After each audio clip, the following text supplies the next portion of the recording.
Tim Laboratorium Forensik Polri melakukan olah tempat kejadian perkara peristiwa kebakaran yang menewaskan 3 balita pada 6 Mei 2025 lalu di Kelurahan Punggolaka, Kota Kendari. Kasat Reskrim Polresta Kendari AKP Nirwan Fakaubun mengatakan Polresta Kendari masih melakukan penyelidikan dengan mendatangkan tim Lafor untuk mengungkap kasus kebakaran yang menelan 3 korban jiwa. Olah TKP yang dilakukan oleh tim Lafor Mabes Polri digelar selama 2 jam. Selain olah TKP, Polresta Kendari juga masih melakukan pemeriksaan saksi-saksi dan belum menetapkan tersangka. Sedangkan orang tua korban belum diperiksa karena masih syok.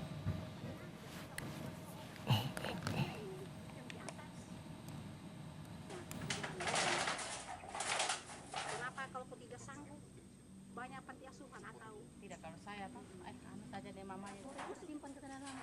Tim lapor dari Makassar, Laboratorium Forensik Polri berada di wilayah Polda Sulsel, dan tim sudah datang dan melakukan olah TKP secara forensik. Untuk hasil penyelidikan kami masih sama seperti kemarin. Penyelidikan kami masih melakukan pemeriksaan terhadap saksi-saksi yang berada di sekitar TKP pada saat sebelum kejadian, dan saksi-saksi setelah kejadian. Sebelumnya, pada 6 Mei 2025, kebakaran melanda rumah warga di Jalan Suprapto, Kelurahan Punggolaka, Kecamatan Puwatu, Kota Kendari. Saat kebakaran terjadi, 4 anak terjebak di dalam rumah, sementara sang ibu diduga tengah pergi bersama kekasihnya untuk membeli makan anak-anaknya. Akibat kebakaran, 2 balita tewas di lokasi kejadian, sedangkan 1 balita lain tewas saat dalam perawatan di rumah sakit. Sementara 1 anak lagi masih dirawat di rumah sakit.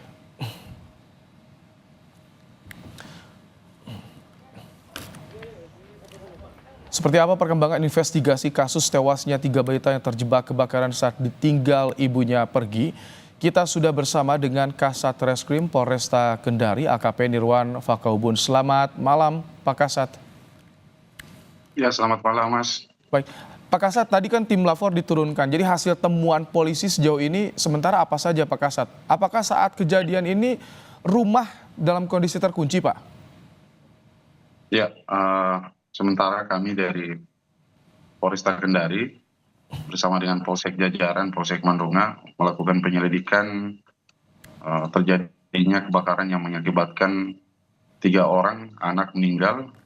Untuk tahap sampai dengan sekarang kami sudah melakukan permintaan pemeriksaan ahli laboratorium forensik terkait dengan kegiatan olah TKP, dan tadi sudah dilakukan olah TKP sementara, dan sampai sekarang kami masih menunggu hasil yang akan dikeluarkan dari tim lapor dari Laboratorium Forensik Polda Sulsel. Kalau keterangan saksi tetangga di lingkungan sekitar itu bagaimana? Apakah betul ibu korban ini pergi dengan kekasihnya meninggalkan anak-anaknya berempat di rumah, Pak? Ya, untuk keterangan sudah sesuai kronologisnya. Pada awalnya itu sekitar pukul 11.30 tanggal 6 Mei itu hari Selasa, korban bersama dengan teman korban pergi untuk dengan kegiatannya dari jam 11.30 dan balik pada saat pukul sekitar 14.10. Pada saat balik berdua, mereka sudah melihat api berkobar di rumah tersebut, dan teman korban yakni saksi A berusaha masuk untuk mengambil 4 orang anak tersebut, dan pada saat masuk lewat pintu utama tidak bisa untuk dilakukan pengambilan karena keempat anak tersebut berada di dalam kamar depan dan tidak bisa dijangkau. Akhirnya saksi A memutar kembali rumah dan memecahkan kaca daripada kamar tersebut. Setelah masuk, saksi hanya bisa menyelamatkan 2 orang anak balita tersebut, dan 2 orang lagi tidak dapat diselamatkan, dan 2 orang anak tersebut dapat diselamatkan setelah adanya bantuan masyarakat dan tim pemadam kebakaran datang beramai-ramai untuk menyiram api. Setelah api sudah tersiram baru bisa dibantu oleh warga bersama-sama 2 orang anak tersebut. Itu kondisi pintu rumah tadi bagaimana? Terkunci tidak, Pak Kasat, sebetulnya? Untuk kondisi pintu rumah, sementara kami lakukan olah TKP dalam keadaan tidak terkunci. Oke. Pintu rumah dalam keadaan tidak terkunci. Oke. Berarti yang pertama kali mencoba menyelamatkan korban adalah teman ibu, kekasih dari ibu, bukan lingkungan sekitar, bukan tetangga, Pak? Iya, yang pertama kali menyelamatkan korban adalah korban bersama dengan teman korban. Teman-teman ibu korban bersama dengan temannya datang karena ibu korban sudah histeris. Akhirnya teman korban yang masuk, teman daripada ibu korban tersebut yang masuk untuk berusaha menyelamatkan.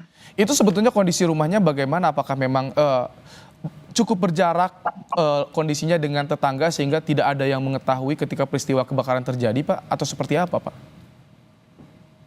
Ya, jadi kondisi rumahnya itu pada saat di TKP memang rumah tersebut tidak berdekatan dengan rumah yang lain. Pada saat kita masuk ke dalam lorong rumah tersebut berada di ujung daripada jalan tersebut. Jadi di sampingnya tidak ada rumah, hanya ada tanah kosong dan berjarak sekitar 5 meter, baru didapati rumah-rumah yang di sebelahnya. Ini ibu korban tega meninggalkan anak mereka berempat, bahkan usianya balita semuanya, Pak. Apakah ini memang sering terjadi orang tua ini meninggalkan anaknya, keterangan dari tetangga, atau seperti apa, Pak Kasat? Ya, untuk masalah ibu korban sering meninggalkan anaknya, kami sementara mengambil keterangan dari saksi-saksi keluarga, yakni ayah daripada ibu korban tersebut, kemudian tetangga-tetangga yang berada di samping rumah. Nanti semua keterangan itu akan kami kumpulkan dalam berkas perkara. Oh, jadi ibu korban sudah sempat dimintai keterangan, artinya sudah bisa memberikan keterangan ibu korban, Pak? Kalau untuk keterangan resmi belum bisa kami mintai, karena ibu korban juga dalam keadaan traumatis dan menjaga salah satu anaknya yang luka terbakar. Untuk secara interogasi kami sudah ambil keterangan, yang jelas ibu korban sudah meninggalkan anaknya, yang pastinya meninggalkan anaknya pada pukul 11.30 dan balik pada pukul 14:10 di rumah, dalam keadaan rumah sudah terbakar. Oke, Pak Kasat, kalau kondisi balita satu lagi yang saat ini masih dirawat bagaimana? Untuk kondisi balita yang satu lagi, yakni yang berumur 4 tahun, dalam keadaan luka bakar juga sekitar 50% luka bakarnya. Semakin membaik atau masih kritis kondisinya, Pak, saat ini, Pak? Ya, kami tetap mendoakan agar luka bakar daripada anak tersebut membaik dalam kondisi, ya kami juga tidak bisa simpulkan, yang jelas kami doakan agar cepat membaik. Amin tentunya. Pak Kasat, setelah tadi menurunkan tim lapor, ke depan apalagi proses investigasi yang dilakukan? Apakah akan memeriksa lagi ibu korban, ayah korban, atau siapa lagi nanti akan diperiksa, Pak Kasat? Ya, yang pasti kami akan melakukan pemeriksaan intensif terhadap ibu korban dan teman ibu korban yang datang pada saat menyelamatkan anak-anak tersebut. Kemudian tetangga-tetangga sekitar juga kami akan melakukan pemeriksaan secara terus berlanjut untuk mengetahui kejadian sebenarnya yang terjadi seperti apa, dan setelah itu mungkin kami akan lakukan gelar perkara. Pak Kasat, jika ini meninggalkan anak-anaknya di rumah tanpa pengawasan orang tua, balita semua, apakah ini ada juga artinya dugaan kelalaian dari orang tua, Pak?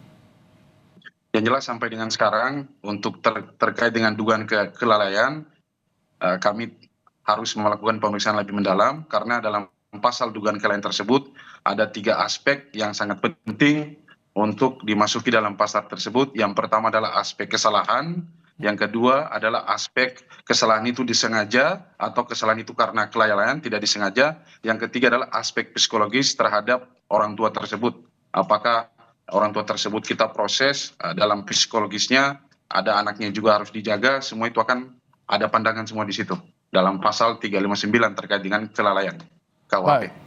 Terima kasih Pak Kasat Reskrim Polresta Kendari, AKP Nirwan Fakaubun, telah menyampaikan informasi di program Kompas Malam hari ini. Terima kasih, Mas. Ya.